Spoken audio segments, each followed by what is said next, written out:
안녕하세요. 이번 주 페어드로 읽을 논문은 SEARL이라는 논문이고 ACL 2026년에 억셉된 논문입니다.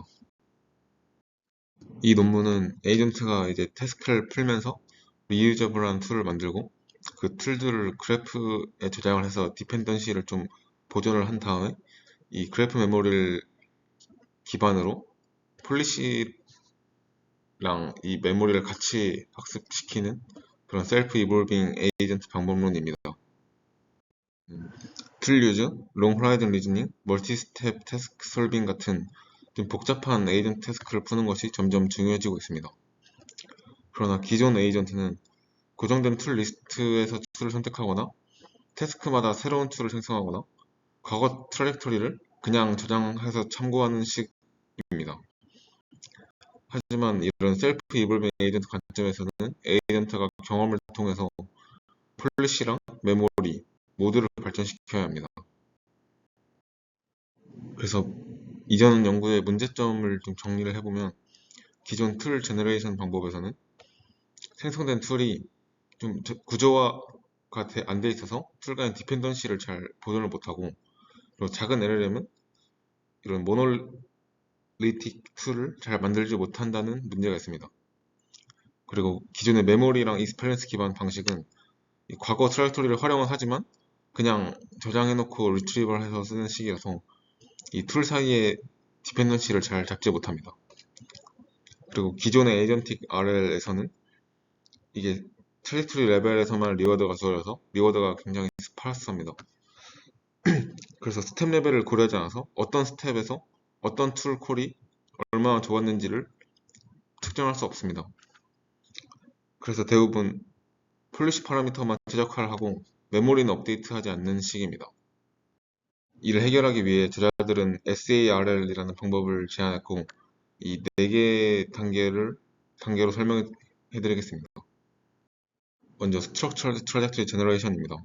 트라젝토리를 구조화되어 있는 상태로 만드는데 플래닝, 리트리브, 띵크, 액션 이렇게 4개의 구조로 트라젝토리를 생성을 합니다. 이에 대해서 리워드로는 이 트라젝토리 레벨의 리워드인 아웃컴 리워드 뿐만 아니라 비헤이비얼 리워드랑 포맷 리워드가 있습니다. 이 비헤이비얼 리워드는 플래닝을 잘 했는지에 대해서 매기는 플래닝 리워드, 툴을 잘 만들었는지에 대해서 주는 툴 크리에이션 리워드, 그리고 툴이 실행이 잘 됐는지를 보는 툴 에그제큐션 리워드가 있습니다. 그리고 포맷 리워드는 요구된 이제 XML 포맷을 잘 지켰는지에 대해서도 리워드를 줍니다. 이런 툴 메모리 어웨어 폴리시 옵티마이제이션 단계에서는 먼저 여러 롤아웃을 생성합니다.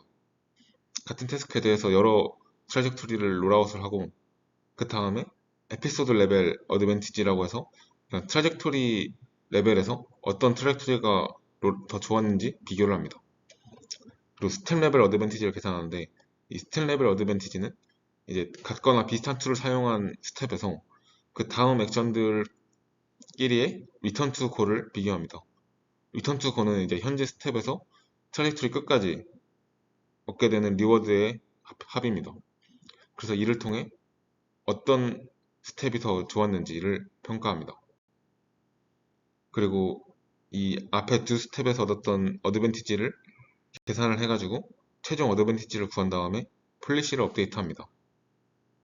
그래서 툴 그래프 메모리는 노드는 MCP 툴이고 엣지는 이 툴 간의 스텝 레벨 디펜던시입니다. 그래서 먼저 서브 그래프 익스트랙션을 합니다. 그래서 플랜 단계에서 태스크를 서브 태스크들로 나누고 이 서브 태스크들 간의 디펜던시 그래프를 만듭니다. 그리고 이 서브 태스크에 필요한 툴들을 매핑을 시켜서 이 툴 스페이스로 프로젝트를 한 다음에 태스크 스페시픽 툴 서브 그래프를 만듭니다.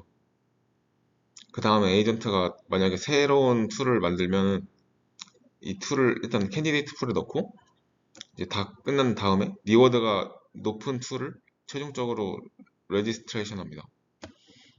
다음 새로운 태스크가 들어왔을 때는 이 서브 플랜과 툴 디스크립션을 보고서 관련된 툴을 검색해서 리트리버를 합니다. 그래서 새로 생성된 툴이 기존 툴과 유사하면은 머지를 합니다. 그래서 그래서 그래프를 단순히 툴을 쌓는 게 아니라 이런 머지하는 과정도 있어서 이 비슷한 툴들 간의 디펜던시 패턴을 누적하게 됩니다. 그래서 실험에서는 이런 트레이닝 데이터는 이런 걸 썼고, 베이스 모델은 QN3 4빌리언 모델이고, 벤치마크는 두 개의 종류가 있는데, 먼저 매스메티컬 리즈닝 하는 벤치마크들이랑 멀티옵 QA를 하는 벤치마크를 사용했습니다. 그리고 이발리에이션 때는 LLM의 젖지를 사용했습니다. 그래서 이 SEARL이 멀티옵 QA에서는 되게 더 좋은 성능을 보였고, 그리고 평균적으로도 가장 좋은 랭크를 달성했습니다. 이 멀티옵 QA에서 강한 이유가 이제 여기서 여러 에비던스를 조합해야 되는데, 툴 그래프 메모리가 이제 쿼리 디컴포지션이랑 에비던스 아이솔레이션에 도움을 줘가지고 멀티옵 QA에서는 잘 한다고 주장합니다. 그리고 좀 관련이 없는 컨텍스트가 바나나는 상황에서 이 그래프 스트럭처가 노이즈 필터링에 좀 유리하다고 합니다. 이상으로 이번 주 폐우대 마치겠습니다. 감사합니다.